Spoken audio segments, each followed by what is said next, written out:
আৰু ইফালে আজি অসম বিধানসভাৰ বাজেট অধিৱেশনৰ দ্বিতীয়টো দিন এই মুহূৰ্তত বিশ্বজিৎ দৈমাৰীৰ কিছু ভাষ্য আহি আছে আমি শুনাব বিচাৰিম। এই ৰুলটো আননেচেসাৰী আমি এক্সিষ্টিং থকা বস্তুবিলাকক কিবা কৰি ফালে আমি মানে খেৱা সৃষ্টি হৈ যায় তো সেইটো কিহৰ কাৰণে আছে লেগ অফ নলেজ আৰু আমি অসমীয়া মানুহে কোনো আইনবিলাকৰ ওপৰত আমাৰ গুৰুত্ব নাই আমি নপঢ়ো এটা বিধানসভাৰ ভিতৰত অলৰেডি মানে সংস্কৃত ৱাৰ্ডটো লিখা আছিলে আগৰ পৰাই যেটো হিন্দী আৰু সংস্কৃত অসম আসাম বিধানসভা একে সংস্কৃতটো আসাম বিধানসভা কিন্তু অসমৰ অফিচিয়েল ল্যাঙ্গুৱেজটো হল অসমীয়া আৰু বড়ো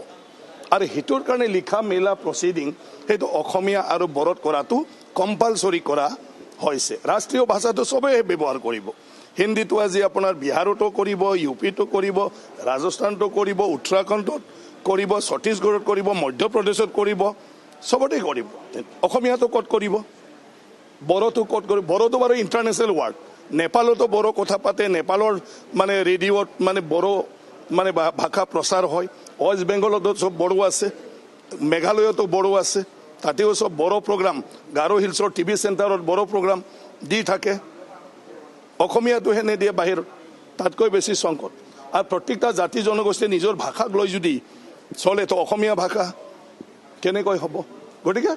অসমীয়া ভাষা মই বিধানসভাত কম্পালসৰি কৰিছিলো মই অধ্যক্ষ থাকোঁতে বুজি পালে না গোটেই প্ৰসিডিং আমাৰ সাৰ্কুলাৰ তাকল অসমীয়া ভাষাত নলোৱা হৈ গৈছিলে মই কম্পালসৰি কৰি দিলো অসমীয়া বড়ো পৰক নপৰক অফিচিয়েল ইউজৰ পৰা বন্ধ হ'ব নালাগে কাৰণ হেতু যদি বন্ধ হয়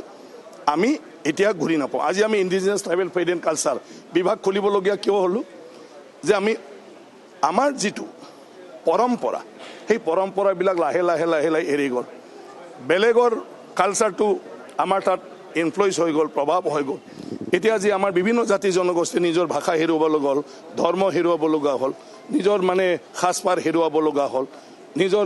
উৎসৱবিলাকত আমি পালন কৰিব নজনা হৈ গ'ল অসমত বহুতে এইবিলাকক এতিয়া ঠিক কৰিবৰ কাৰণে indigenous tribal faith and culture গতিকে আমি আমাৰটো এৰিব নালাগে 5 বছৰীয়া অসমত বিধানসভাৰ ইতিহাসটো যদি আমি আজিয়ে মুচিমুৰ কৰিব পাৰোঁ অসমৰ পৰম্পৰা ইতিহাস কেতিয়া আমি ৰচয়ন কৰিব পাৰিম সেইকাৰণে সেইবোৰলৈ বাহিৰত চৰ্চা হৈ থাকিব নালাগে মানুহে বিধানসভা আহিব লাগে বিধানসভাটো চাব লাগে আৰু তেতিয়া সব বস্তুটো আমি চৰ্চা কৰিব পাৰোঁ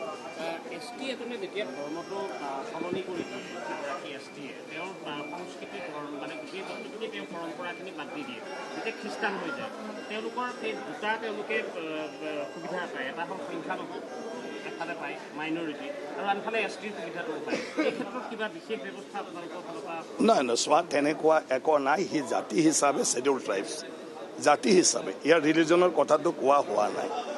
অৰিজিনেল ৰিলিজিয়াছ হিচাপে ভাৰতত কেইটামান ধৰ্মই হ'ল আপোনাৰ ৰিলিজিয়াছ মাইনৰিটি হিচাপে স্বীকৃতি প্ৰাপ্ত ৰিলিজিয়াছ মাইনৰিটি কিন্তু অলৰেডি নিজৰ ভাষা কলা সংস্কৃতি সব পৰম্পৰা সেইটো লৈ ফালে ভাৰত সংবিধানত মানে তোমাৰ জনজাতি স্বীকৃতি গতিকে সেইটোৰ কাৰণে এতিয়া এই বিষয়টো বহুত মানে কণ্ট্ৰভাৰ্চিয়েল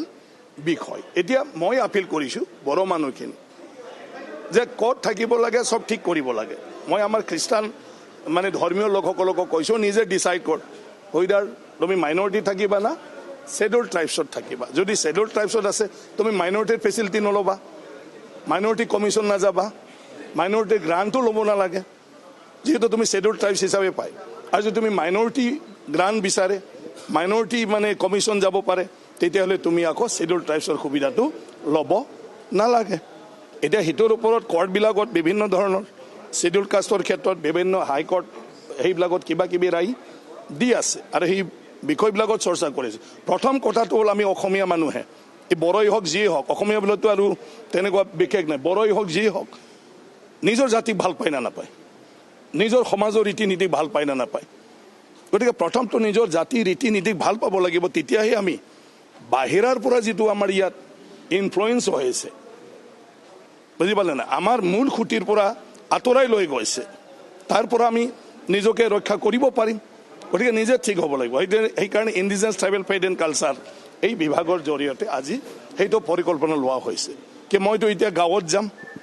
গাঁৱতে গাঁৱৰ সাধাৰণ মানুহৰ লগতহে মই কথা পাতিম কাৰণ মই জানো আপোনালোকৰ নিচিনা মানুহে বিয়াটো খাবলৈহে যায় বিয়াৰ নিয়ম নীতিবিলাক চাবলৈ নাযায় গতিকে নাজানে আপোনালোকেও ঘৰত পূজা কৰে পূজা অৰ্চনা কৰে আমি মাত্ৰ যাই কাকবা সেৱা কৰি গুচি আহোঁ কিন্তু 1-2 ঘণ্টাত পূজাত নবহে পূজা কোনে কৰে আমাৰ গাঁওখনত থকা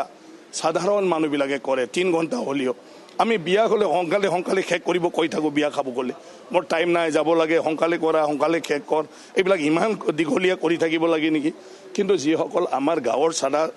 মানুহ তেওঁলোকতে 2 ৰাতি হ'লেও প্ৰব্লেম নাই নিয়মটো পালন কৰিবই তেওঁলোকৰ কাৰণেহে অসমীয়া কালচাৰ আছে গতিকে সেই মানুহবিলাকৰ লগত কথা পাতি তেওঁলোকক কি লাগে আচলতে